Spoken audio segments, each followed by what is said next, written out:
Alina Habba, l'avocate controversée connue pour son soutien indéfectible à Trump, entre à nouveau dans la mêlée, provoquant une onde de choc dans la sphère publique.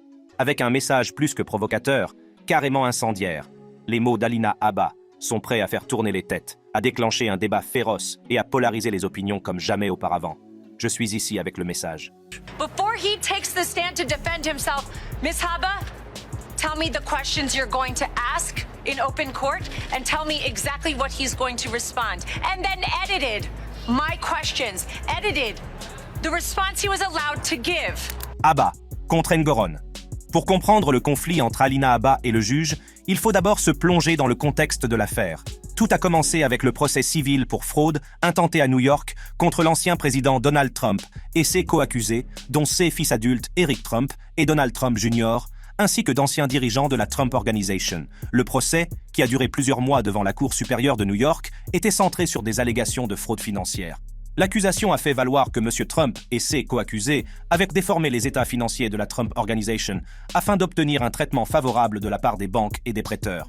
Ces allégations ont provoqué une onde de choc dans le monde des affaires et de la politique, car la réputation et l'empire financier de l'ancien président ont été mis en péril. Arthur F. Engoron, né en 1948 ou 1949, est un juge américain estimé qui siège à la Cour suprême de Manhattan depuis 2013. Originaire du Queens, à New York, les premières années d'Engoron sont marquées par une passion pour la musique et le droit. Il fréquente la Whitley School à Old Westbury, où il a exercé ses talents d'écrivain pour le journal de l'école avant d'obtenir son diplôme en 1967. Il est intéressant de noter que pendant ses études de premier cycle, Engoron a conduit un taxi jaune pour joindre les deux bouts. Il poursuit ses études à l'Université Columbia, où il obtient son diplôme en 1972 avant de s'inscrire à la faculté de droit de l'Université de New York, où il obtient son titre de docteur en droit Juris Doctor en 1979.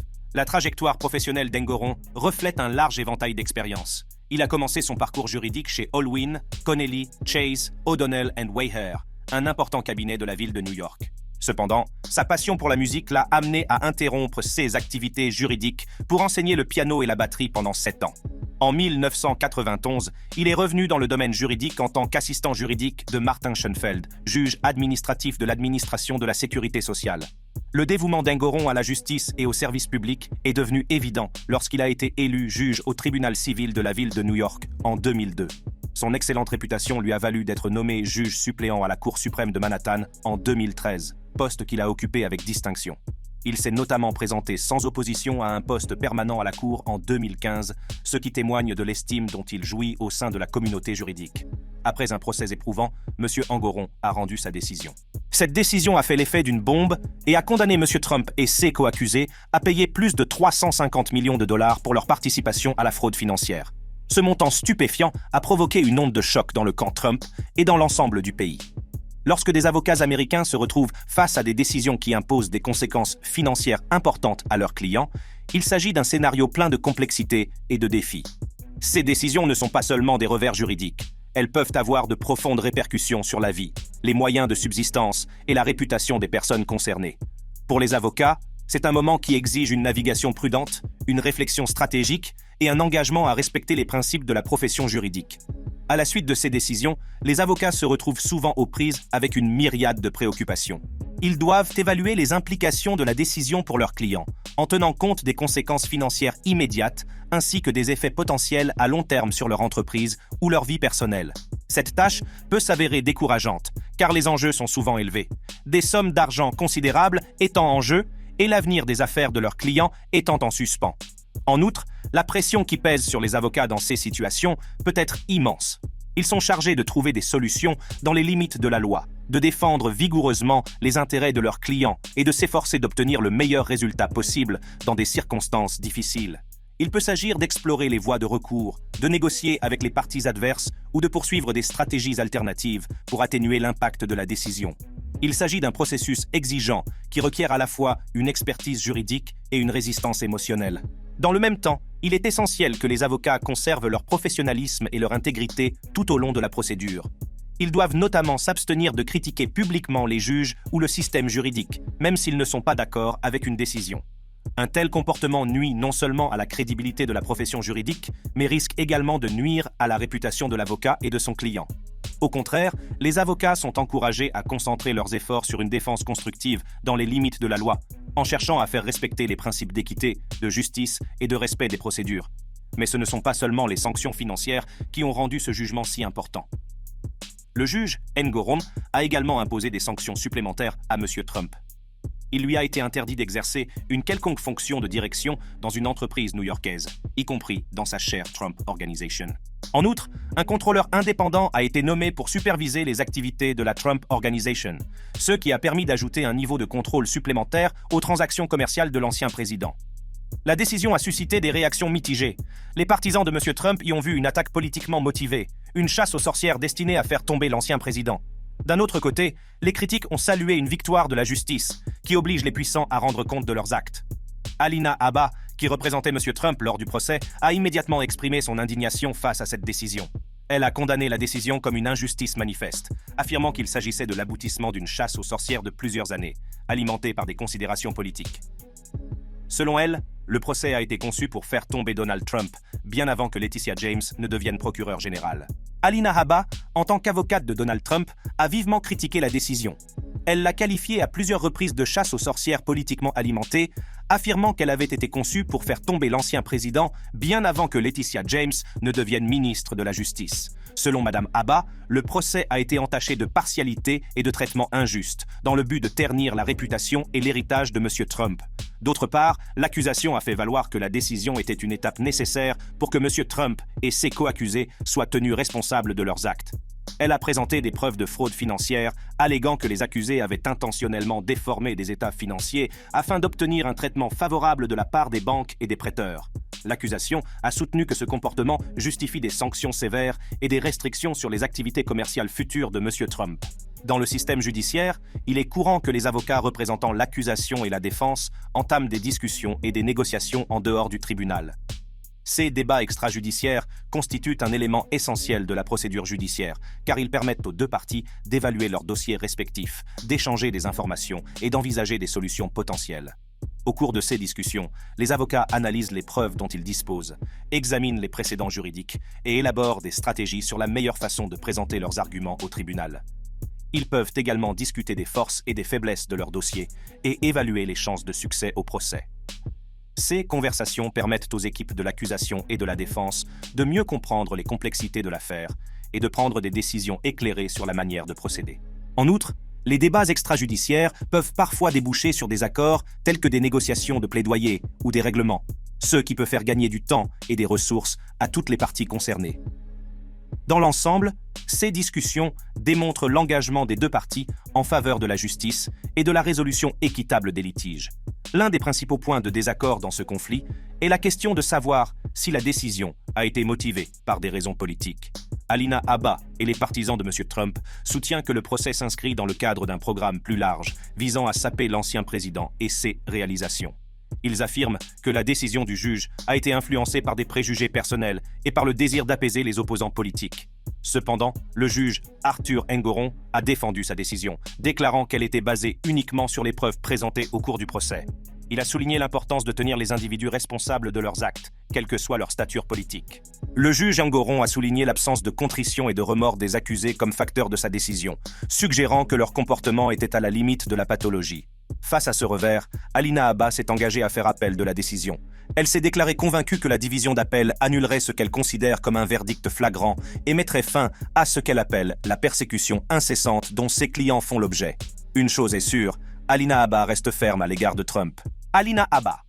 En 2019, Alina Saad Habba est devenue membre du Trump National Golf Club Bedminster dans le New Jersey, situé à seulement 8 minutes en voiture de son cabinet d'avocat. C'est au cours de cette période qu'elle a fait la connaissance de Donald Trump. Cependant, une plainte déposée en décembre 2023 visant à renvoyer Habba devant l'Office of Attorney Ethics du New Jersey allègue qu'elle a eu une conduite douteuse. Plus précisément, un employé du Trump National Golf Club Bedminster a affirmé qu'au cours du deuxième semestre 2021, Habba l'avait incité à conclure un accord de non-divulgation illégale alors qu'il avait l'intention d'accuser un directeur de club d'inconduite sexuelle sur le lieu de travail. L'employé a accusé Habba de diverses actions, notamment d'avoir essayé de se lier d'amitié avec lui, d'avoir encouragé le licenciement de son avocat et d'avoir fourni un accord de non-divulgation assorti de pénalités en cas de divulgation.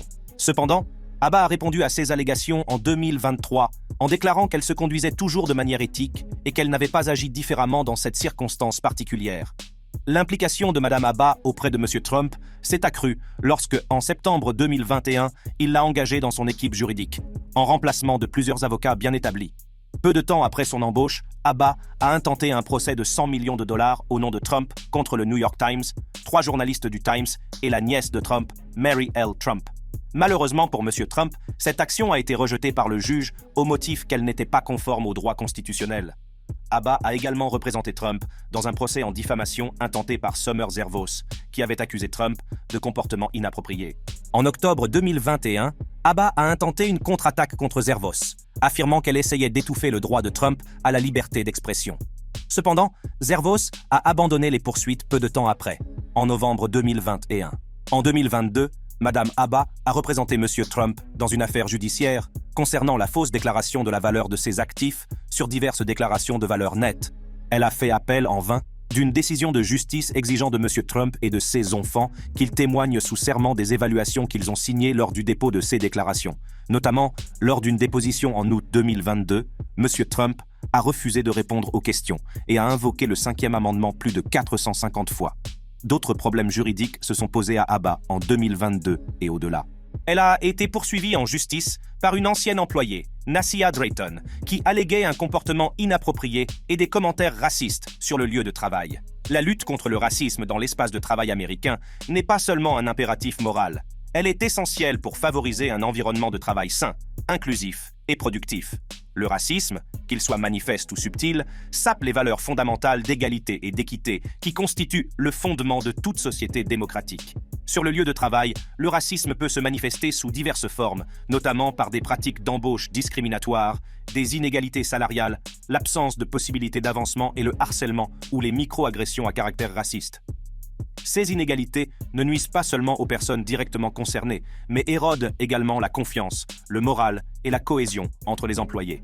En outre, un racisme non maîtrisé peut entraîner une baisse de la productivité, une augmentation du taux de rotation du personnel et une atteinte à la réputation des organisations.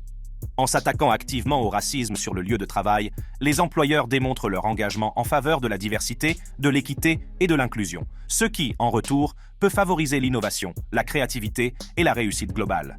Il est essentiel que les organisations mettent en œuvre des politiques globales de lutte contre le racisme, proposent des formations à la diversité, encouragent un leadership diversifié et créent des espaces sûrs pour un dialogue ouvert et la responsabilisation. En favorisant une culture de respect, de compréhension et d'appartenance, les lieux de travail peuvent devenir des catalyseurs de changements sociaux positifs et contribuer à une société plus équitable et plus juste. Ce procès a été réglé à l'amiable en septembre 2022. En outre, un procès intenté par Abba for Trump contre plusieurs fonctionnaires et entités privées dans le cadre de l'élection présidentielle de 2016 a été rejeté par le juge Donald M. Middlebrooks du tribunal de district des États-Unis, qui a par la suite sanctionné Abba et d'autres avocats de Trump pour leurs plaintes inadéquates. Madame Abba a continué à représenter M. Trump dans diverses batailles juridiques, notamment dans un procès civil intenté par son ancien avocat, Michael Cohen, et dans une affaire concernant les commentaires de M. Trump dans le procès Carol Femme Trump. Malgré les nombreux défis et revers auxquels elle a été confrontée, Madame Abba est restée une figure de proue de l'équipe de défense juridique de M. Trump, affirmant son engagement en faveur de l'équité juridique et de la justice en son nom. Alina Saad Abba est née le 25 mars 1984 à Summit, dans le New Jersey, de parents ayant émigré d'Irak au début des années 1980. Ayant grandi dans un foyer catholique, Alina et ses 2 frères et sœurs ont été élevés avec un sens aigu de la foi et une profonde appréciation de leur héritage culturel. Dès son plus jeune âge, Alina fait preuve d'une intelligence et d'une détermination exceptionnelles. Elle a fréquenté l'école Kent Place, une institution prestigieuse de Summit, où elle s'est rapidement distinguée comme une élève remarquable. Excellente sur le plan académique, la passion d'Alina pour les sciences politiques a commencé à prendre forme pendant son séjour à Kent Place. En 2002, le parcours d'Alina a franchi une étape importante lorsqu'elle a obtenu son diplôme de la Kent Place School, marquant ainsi la fin d'un chapitre et l'aube d'un autre. Poussée par sa soif de connaissance et son désir d'apporter des changements positifs, elle s'est lancée dans une nouvelle aventure à l'université de Lehigh, où elle a obtenu une licence en sciences politiques. Tout au long de ces années de licence, la curiosité intellectuelle d'Alina et son dévouement inébranlable à ses études l'ont distinguée et lui ont valu d'être reconnu par ses pairs et ses professeurs. C'est au cours de son séjour à Lehigh que la passion d'Alina pour la justice et la défense des droits s'est épanouie. En se plongeant dans diverses organisations étudiantes axées sur la justice sociale et les droits de l'homme, elle a canalisé son énergie dans des initiatives significatives visant à avoir un impact tangible sur la société. Qu'il s'agisse de défendre les communautés marginalisées ou les causes qui lui tiennent à cœur, Alina s'est révélée être une militante du changement dévouée et compatissante.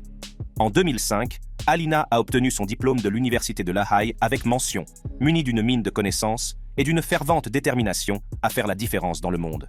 Cependant, son parcours éducatif était loin d'être terminé. Consciente de l'importance d'une compréhension approfondie du droit et de ses mécanismes, Alina a pris la décision cruciale d'obtenir un diplôme de Juris Doctor. En 2010, le dévouement d'Alina a culminé avec l'obtention de son Juris Doctor à la Widener University Commonwealth Law School. Tout au long de ses études de droit, elle a fait preuve d'un engagement sans pareil dans ses études et d'une recherche incessante de l'excellence. Ses professeurs et ses pairs la considèrent comme une étudiante remarquable, impressionnée par son sens aigu du droit et son aptitude à naviguer sur des terrains juridiques complexes. Au cours de ses études à l'université de Widener, Alina a saisi diverses occasions d'acquérir une expérience pratique par le biais de stages et d'assistanats. Ces expériences se sont révélées inestimables, lui donnant un aperçu direct des rouages du système juridique et alimentant davantage sa passion pour la justice. En particulier, son rôle d'assistante juridique auprès d'Eugene G. Codey Jr., le juge président de la Cour supérieure civile du comté d'Essex, dans le New Jersey, lui a offert un point de vue unique pour observer les subtilités du processus juridique et a renforcé son engagement à défendre les principes de justice et d'équité. Armée de son diplôme de jury doctor et d'une riche expérience pratique, Alina s'est lancée dans sa carrière juridique avec détermination et détermination. En septembre 2011, elle a rejoint le cabinet d'avocats réputé Tompkins, McGuire, Wachenfeld & Barry, LLP, en tant que collaboratrice. Cette opportunité lui a permis de travailler aux côtés de professionnels chevronnés et d'être confrontée à un large éventail d'affaires juridiques. Le temps passé par Alina chez Tompkins, McGuire, Wachenfeld & Barry, LLP, a été marqué par son éthique de travail exceptionnelle et son engagement inébranlable envers ses clients. Sa capacité à résoudre des questions juridiques complexes et son engagement à obtenir des résultats favorables pour ses clients lui ont rapidement valu d'être reconnu au sein du cabinet et de la communauté juridique dans son ensemble. En février 2013, Alina a franchi une étape importante dans sa carrière en devenant associée et directrice générale de Sandlands Hyatt LLP, un cabinet de 7 avocats fondé par son mari de l'époque. Cette décision lui a permis d'exercer un plus grand contrôle sur sa pratique juridique et de consolider sa réputation d'avocate hors pair. Autorisée à pratiquer le droit à New York, dans le New Jersey et dans le Connecticut, Madame Habba a été l'avocate principale dans plusieurs affaires importantes, notamment une action collective fédérale contre une maison de retraite du New Jersey pour des actes de négligence présumés et des violations de la législation sur la fraude à la consommation. En outre, elle a occupé le poste d'avocate générale pour la société de garage de stationnement de son second mari. Malgré les succès de sa carrière, Habba a toujours ses détracteurs. Les yeux sur Habba. Les critiques affirment que la gestion par Habba d'affaires très médiatisée a soulevé de graves problèmes éthiques et a remis en question son intégrité en tant qu'avocate. L'une des affaires les plus marquantes qui a attiré l'attention est la représentation par Habba de l'ancien président Donald Trump dans le procès en diffamation intenté par E. Jean Carroll. Madame Carroll, écrivain et chroniqueuse conseil, a accusé M. Trump de l'avoir violée dans les années 1990. Le rôle de Madame Habba dans cette affaire a fait l'objet d'un examen minutieux, les critiques affirmant qu'elle avait privilégié les intérêts de M. Trump au détriment de la justice. Au cours du procès, Madame Habba aurait utilisé une stratégie que certains ont qualifiée de mafieuse. Elle a articulé le récit politique de Trump sur la victimisation et l'injustice du système judiciaire, en faisant des affirmations farfelues qui se sont finalement retournées contre elle. Ces tactiques ont été perçues par beaucoup comme une tentative de manipuler la perception publique de l'affaire plutôt que de se concentrer sur les faits et les preuves. En outre, les critiques affirment que la volonté de Habba de faire des déclarations sensationnelles et de déformer la vérité afin de gagner des affaires a soulevé de sérieuses questions éthiques. Dans le procès Carroll, elle a fait des déclarations qui ont été considérées comme incendiaires et non fondées, ce qui a finalement conduit à une défaite au tribunal. Ce comportement a conduit certains à remettre en question sa crédibilité en tant qu'avocate et son engagement à respecter les principes de la justice. Un autre cas qui a suscité des critiques a été la participation de Madame Habba à un procès d'entreprise très médiatisé. Dans cette affaire, elle représentait une grande entreprise pharmaceutique accusée de négligence dans la production d'un médicament ayant provoqué de graves effets secondaires chez les patients. Les critiques affirment que Madame Habba a utilisé des tactiques agressives pour intimider et discréditer les plaignants, au lieu de se concentrer sur le fond de l'affaire. En outre, l'image de Habba dans les médias a alimenté les critiques à son encontre. Certains médias l'ont dépeinte comme une avocate impitoyable et rusée, prête à faire tout ce qu'il faut pour assurer la victoire de ses clients. Cette image a contribué à donner l'impression qu'elle donne la priorité à la victoire, plutôt qu'à la recherche de la justice, ce qui a encore érodé la confiance du public dans ses capacités en tant qu'avocate. Toutes les critiques à l'égard d'Habba sont unanimes. Elle a des partisans fidèles qui croient en ses capacités d'avocate et admirent sa ténacité dans la salle d'audience.